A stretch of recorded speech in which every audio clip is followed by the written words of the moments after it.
Irmãos e irmãs em jornada, eu sou a escriba da luz, e neste espaço sagrado onde as palavras tocam a alma, venho hoje compartilhar um relato canalizado, vindo das regiões mais densas do umbral.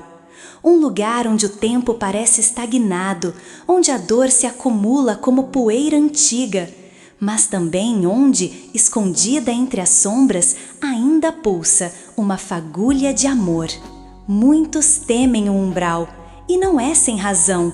Ali vivem espíritos endurecidos, confusos, dominados por memórias amargas. Mas há algo que nunca se apaga completamente: a centelha divina. Mesmo quando adormecida, ela permanece, esperando um sopro de compaixão para reacender. E quando isso acontece, o umbral treme. Hoje trago a história de Doruk, um espírito marcado pela dor e pela vingança, e de Nasrin, uma alma missionária que, em meio à escuridão, reacende no coração dele uma lembrança antiga, um amor esquecido, uma promessa de redenção.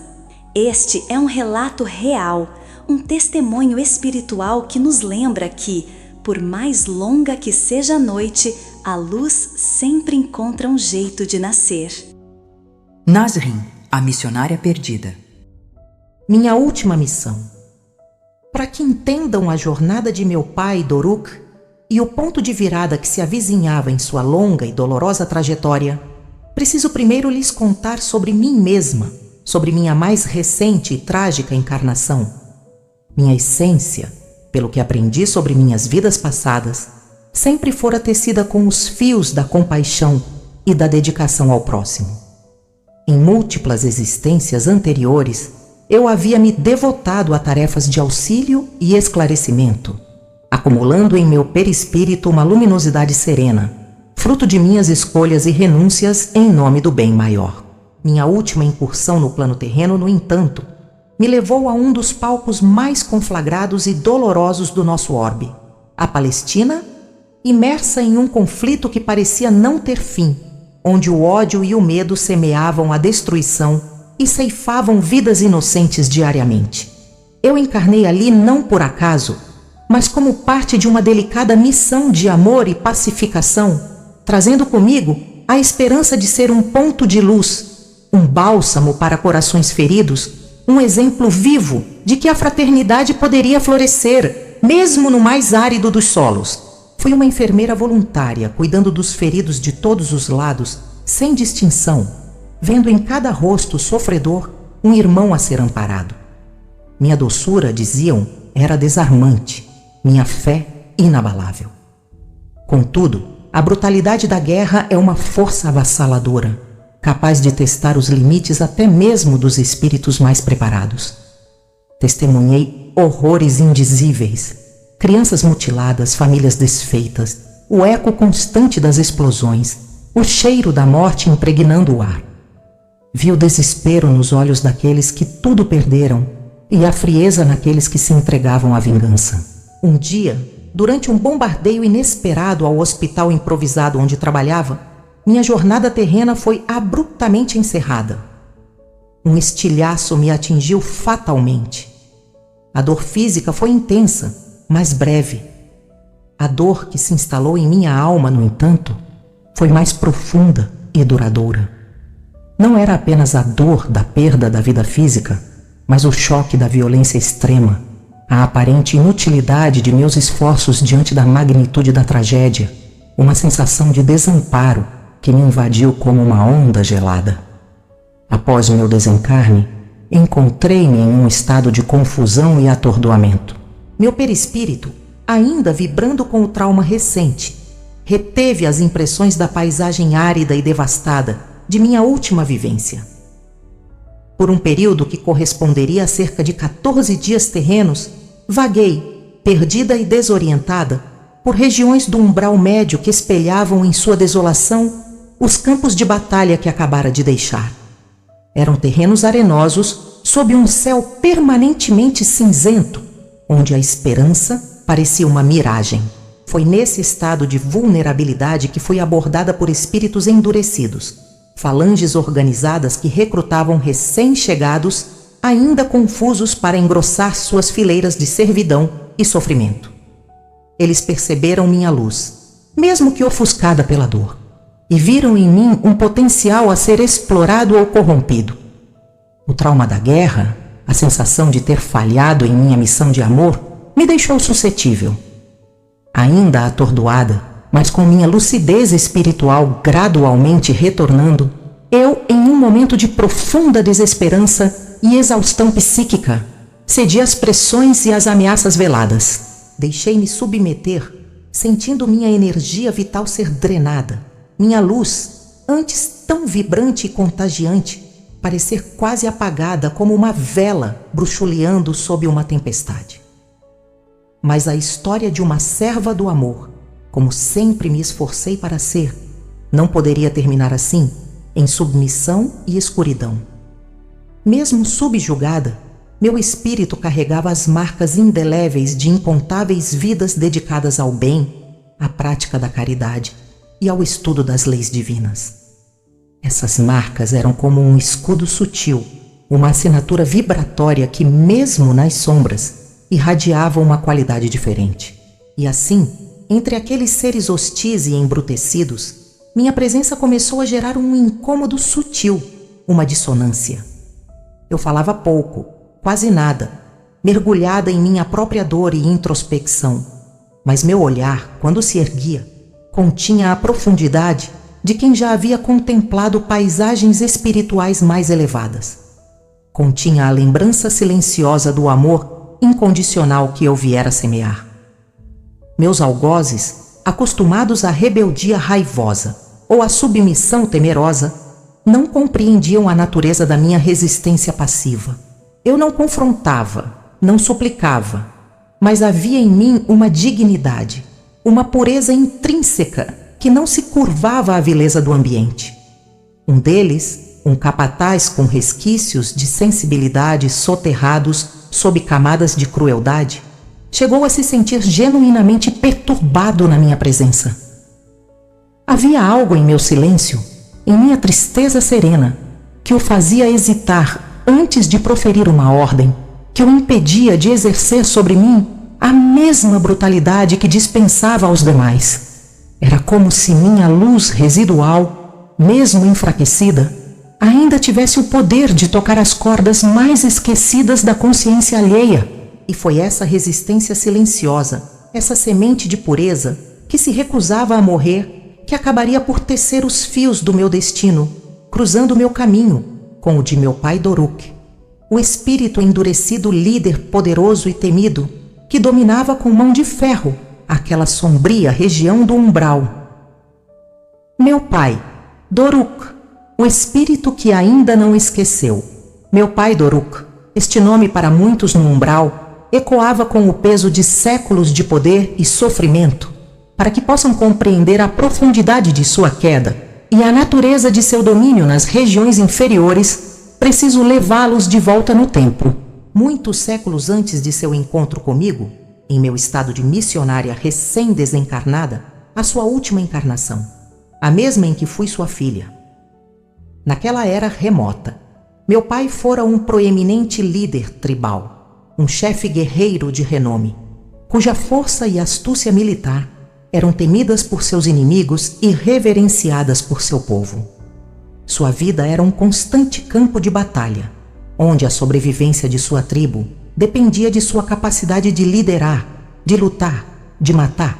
Ele era, por necessidade e por natureza, um matador implacável, um estrategista frio, cujas mãos haviam derramado rios de sangue em nome da defesa de suas terras e de sua gente. A brutalidade era uma segunda pele, a violência, uma linguagem compreendida e praticada. Contudo, por trás da armadura do guerreiro implacável, existia um homem capaz de profundo afeto. Meu pai era também um esposo dedicado e, acima de tudo, um pai transbordante de amor. Sua alma parecia habitar dois mundos distintos, cindida entre a selvageria impiedosa, exigida pela guerra, e a ternura transbordante que nutria por nossa família. Ele acreditava com a convicção desesperada de quem vive em tempos bárbaros que suas ações mais cruéis, suas conquistas mais sangrentas eram justificadas, eram um escudo necessário para proteger aqueles a quem amava, minha mãe, meus irmãos e a mim, de um destino semelhante. Em seu coração, o amor pela família era o sol que iluminava sua existência sombria. E eu, sua pequena filha naquela vida, era para ele o epicentro de seu universo afetivo, seu tesouro mais precioso. Ele me descreveria, ou melhor, aquela criança que fui séculos depois, com uma nitidez dolorosa. Meus cabelos eram dourados como o sol poente, meus olhos de um verde profundo, como a relva molhada após a chuva matinal. Um sorriso que ele dizia dissipava as sombras de sua alma cansada. Eu era, para ele, um anjo em forma de menina, a personificação da pureza e da esperança em um mundo brutal. Mas a guerra, essa fera insaciável, não poupa ninguém, nem mesmo os mais protegidos. Tropas do Império Romano, em sua expansão implacável, invadiram nossas terras ancestrais. Batalhas ferozes foram travadas, mas a superioridade numérica e militar do inimigo era esmagadora. Meu pai lutou com a fúria de um leão ferido, mas viu seu exército ser dizimado, seu povo subjugado. O golpe final, no entanto, não foi em seu corpo, mas em sua alma. Ele foi capturado e forçado a assistir, impotente, amarrado e humilhado, ao massacre de minha mãe e de meus irmãos. Um a um, eles tombaram diante de seus olhos, e eu, sua filha amada, fui a última a perecer. Sofri terrivelmente antes de exalar o último suspiro, meus olhos infantis fixos nos dele, uma mistura de terror e súplica que, sei, se gravaria a fogo em sua memória por toda a eternidade. Aquele instante não apenas partiu seu coração em 1000 pedaços, ele estilhaçou sua alma, corrompeu sua essência, plantou em seu âmago a semente negra de um ódio inextinguível. Por meses a fio, os conquistadores romanos o mantiveram vivo, prisioneiro em sua própria terra devastada. Não por misericórdia, mas por um requinte de crueldade, para que ele saboreasse cada gota amarga da dor da perda, para que a imagem de nossa família chacinada o assombrasse dia e noite. Quando finalmente desencarnou, seu corpo sucumbindo aos ferimentos e à agonia da alma, ele já não era mais o homem que fora. Transformara-se em uma fera ferida, um espírito consumido por uma sede insaciável de vingança, um vulcão de dor e fúria. Diferentemente da maioria dos espíritos que passam por um período de turbação e esquecimento temporário após a morte física, a intensidade avassaladora de sua dor e de seu ódio o manteve terrivelmente consciente, ancorando-o imediatamente às vibrações mais densas e pesadas do plano espiritual. Sua lucidez era uma maldição, pois não lhe permitia esquecer, não lhe oferecia trégua. E dali, daquela escuridão autoimposta, ele começou a exercer sua liderança, não mais sobre exércitos terrenos, mas sobre falanges de espíritos desajustados e vingativos no umbral. Com a mesma astúcia e crueldade que o caracterizaram em vida, tornou-se um mestre da dor, um senhor das sombras, uma referência temida e respeitada entre os obsessores mais recalcitrantes. Eu, no entanto, após meu desencarne naquela infância distante, tive minha alma, ainda pura e assustada, prontamente acolhida por espíritos superiores, mensageiros da compaixão divina. Fui levada para colônias espirituais de refazimento e aprendizado, onde o amor e a luz gradualmente cicatrizaram as feridas de minha breve e trágica existência. Protegida pelas leis da misericórdia, reencarnei diversas vezes em contextos mais pacíficos, alheia por muito tempo às memórias dolorosas daquele passado, seguindo minha jornada evolutiva sempre amparada até a encarnação como a missionária que, ironicamente, me levaria de volta a ele. E meu pai, meu pobre pai, permaneceu, cristalizado no tempo, prisioneiro de seu próprio inferno, alimentando a chama do seu ódio, alheio ao meu progresso, daquela que ele tanto amara e por quem, em sua distorcida visão, ele acreditava estar lutando em sua vingança eterna. O tempo não cura o que não é enfrentado. Enquanto eu seguia minha senda evolutiva, protegida pela bênção do esquecimento temporário que o véu do reencarne nos proporciona, aprendendo e servindo em novas vidas, meu pai, Doruk, permanecia estagnado em seu inferno particular. O tempo, para ele, não era um agente de cura, mas um amplificador de sua amargura. Ele se agarrou à sua dor como um náufrago a um destroço, recusando-se a soltá-la, pois acreditava que ela era a única coisa que lhe restava, a única prova do amor que sentira e da injustiça que sofrera.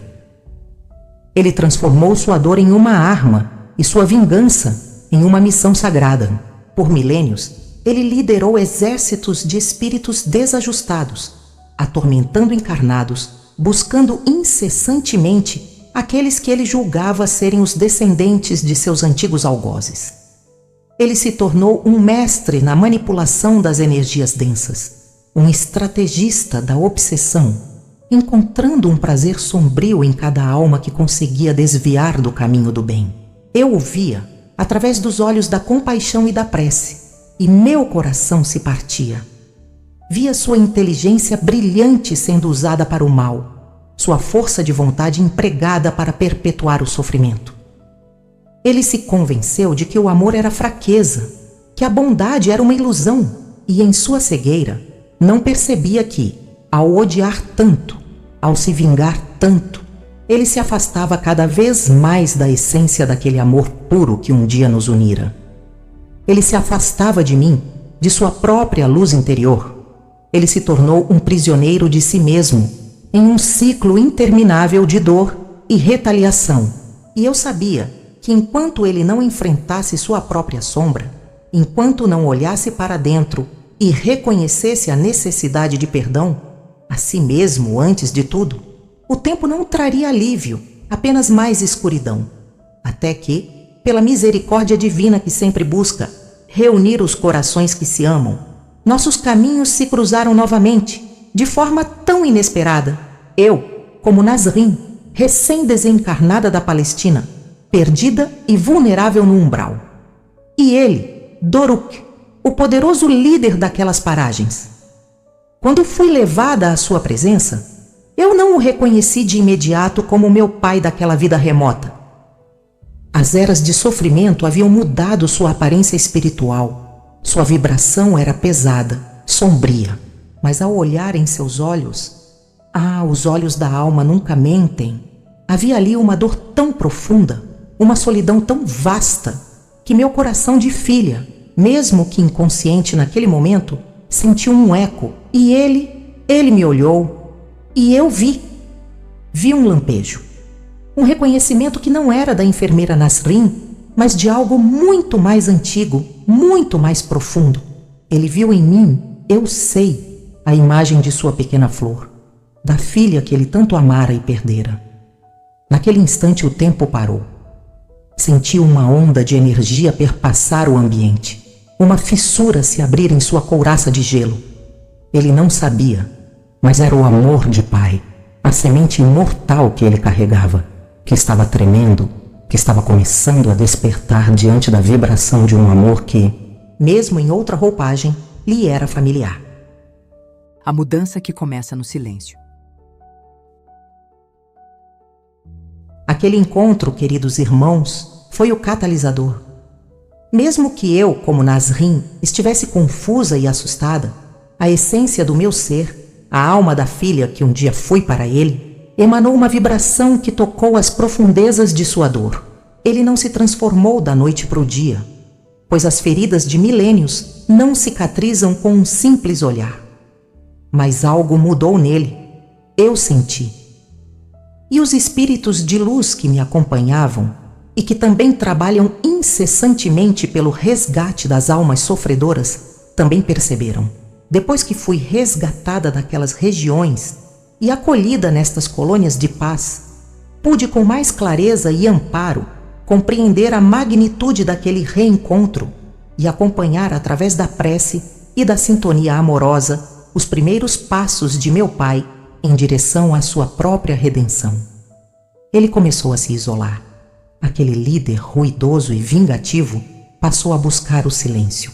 Seus comandados estranharam, mas ele não mais se importava com as tramas de ódio, com os planos de vingança.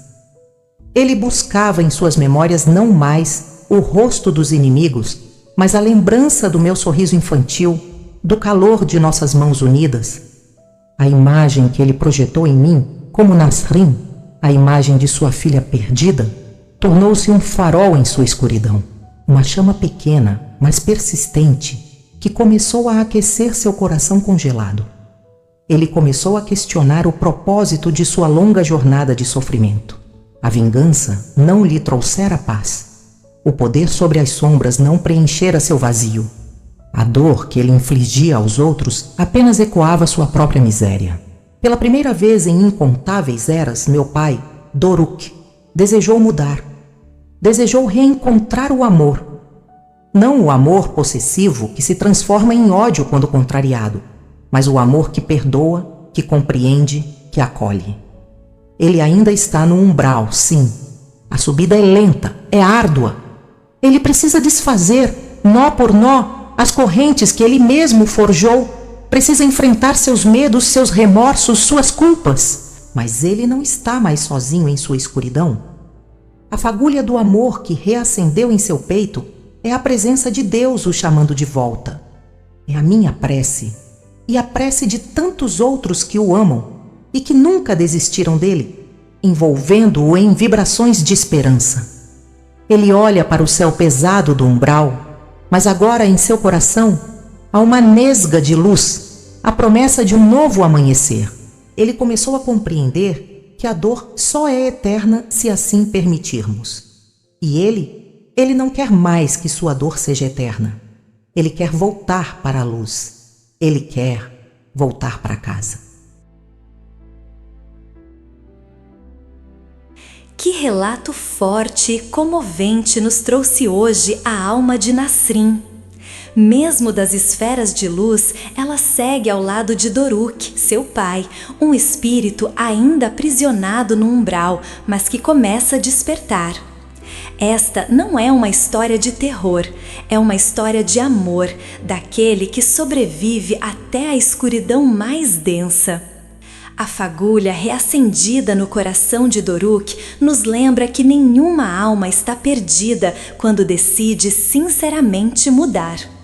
E é importante que vocês saibam, essa canalização não foi simples. A médium passou por desafios intensos para entrar em contato com essa energia densa. Foi necessário preparo, silêncio interior e fé. Mas conseguimos, porque essa história precisava ser contada. Doruk ainda não se libertou, mas hoje ele escolheu dar o primeiro passo, e isso já é redenção. Que esse testemunho nos ensine a acolher os que sofrem dentro e fora de nós, e que sejamos sempre instrumentos da luz onde quer que estejamos. Se essa mensagem tocou seu coração, inscreva-se no canal, curta e compartilhe. Ajude-nos a levar essas vozes adiante. Elas não estão em silêncio, estão apenas esperando quem queira escutá-las. Que o infinito amor da força criadora esteja com você, que esteve em conexão com a Escriba da Luz. Até nossa próxima mensagem. Gratidão!